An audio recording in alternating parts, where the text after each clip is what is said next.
नमस्कार मैत्रिणींनो, आपली सखी ह्या यूट्यूब चॅनलवर आपले स्वागत आहे।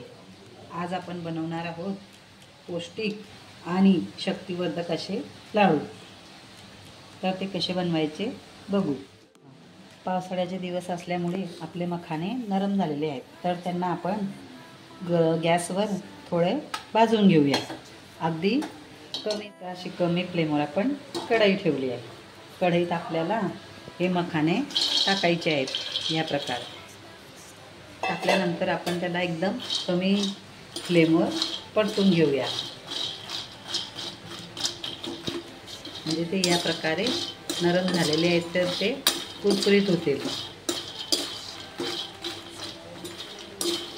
आपल्याला त्यांना जास्त भाजायचे नाही आहे, फक्त ते कुरकुरीत होईपर्यंत आपल्याला त्यांना परतवायचे आहेत।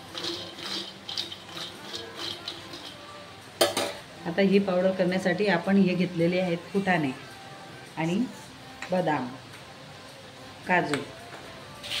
तर हा खाऊ अतिशय पौष्टिक व रोगप्रतिकार शक्ती वाढवणारा आहे, म्हणून आपण यांना बनवून घरात ठेवू शकता।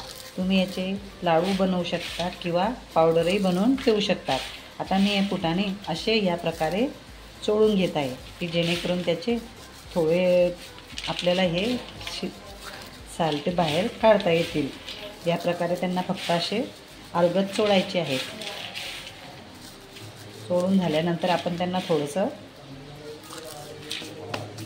पाकडून घेऊया। आता मी याचे सालटे जितके निघाले तितके काढून घेतलेले आहेत। तर आपण आता याला मिक्सरच्या भांड्यात टाकणार आहोत। एवढे आपल्याला फुटाणे टाकायचे आहेत। एवढे फुटाणे टाकल्यानंतर थोडे आपल्याला काजू टाकायचे आहेत।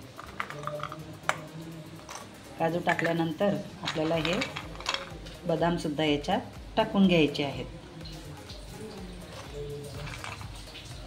आणि आपण आता हे मिक्सरमधून वाटून घेऊया। आता आपण मिक्सरमधून वाटून घेऊया। आता आपले मखाने कुरकुरीत झालेले आहेत, म्हणून आपण त्यांना आता वाटून घेऊ। मी गॅस बंद केला आहे। आता त्यांना आपण असं मिक्सरच्या भांड्यात काढून घेणार आहोत। आपल्याला या मखाण्यांची सुद्धा पावडर करायची आहे। आपल्याला ही अशी पावडर आपण आता मिक्सरमधून काढून घेतलेली आहे। ही पावडर आपण लहान बाळाला सुद्धा दूध गरम करून थंड होऊ दिलं तर असा 1 चमचा टाकून कालवून घेतलं तर आपण लहान बाळांना सुद्धा आपण तो खाऊ म्हणून खाऊ घालू शकतो। आणि मोठ्यांना द्यायचं म्हटलं तर 1 ग्लासभर दूध गरम करून त्या दुधात आपण हे 2 चमचे असे टाकून दूध देऊ शकतो।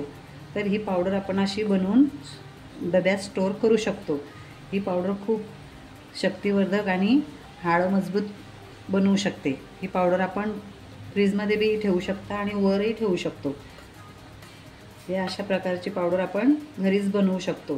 बाहेर प्रोटीनच्या नावाखाली खूप महाग असे डबे विकायला येतात, पण आपण ती न घेता आपण घरच्या घरी मुलांना अशी पावडर बनवून हा पौष्टिक असा खाऊ बनवू शकतो। आता आपण ही पावडर बनवलेली आहे। आता आपण याचे लाडू कसे बनवायचे ते बघू। तर लाडू करून घ्यायसाठी मी हे सगळे साहित्य घेतलेले आहे। हे एवढे काजू, बदाम, फुटाणे आणि मखाणे आपल्याला हे सर्वत्र एका मिक्सरच्या भांड्यात टाकून घ्यायचे आहे। मी आता हे सर्व मिक्सरच्या भांड्यात टाकत आहे।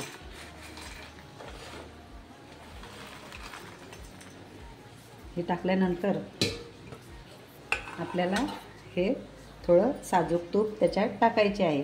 मी हे साजूक तूप घरी बनवलेले आहे आणि जर आपल्याला बघायचे आहे साजूक तूप कसे बनवतात तर आपल्या चॅनलला तो व्हिडिओ मी टाकलेला आहे, तुम्ही बघू शकता।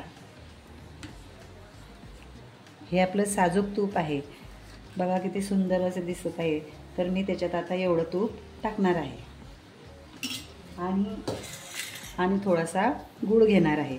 गूळ आपल्याला या प्रकारे असा किसून घ्यायचा आहे।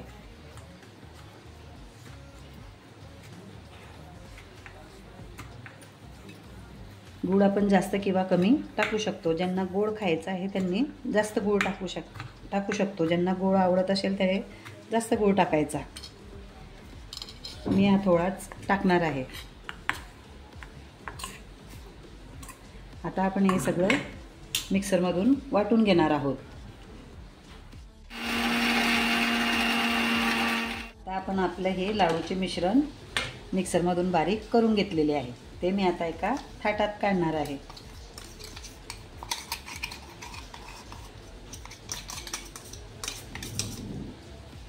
आता आपल्याला या मिश्रणाचे लाडू करून घ्यायचे आहेत.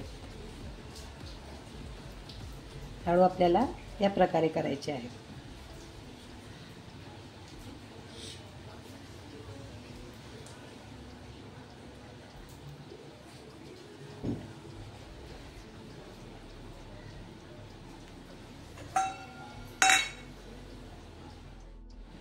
तुम्ही या प्रकारे लाडू बनवून ठेवू शकता किंवा या प्रकारे पावडरही बनवू शकता. आता ते आपल्या मुलांना काय आवडते त्या गोष्टीवर अवलंबून आहे. जर आपल्या मुलांना लाडू आवडत असले तर तुम्ही या प्रकारे लाडू बनवा. जर आपल्या मुलांना दुधात अशी पावडर आवडत असली तर आपण अशी पावडर बनवून ठेवा आणि आपल्या मुलांचे आरोग्य चांगले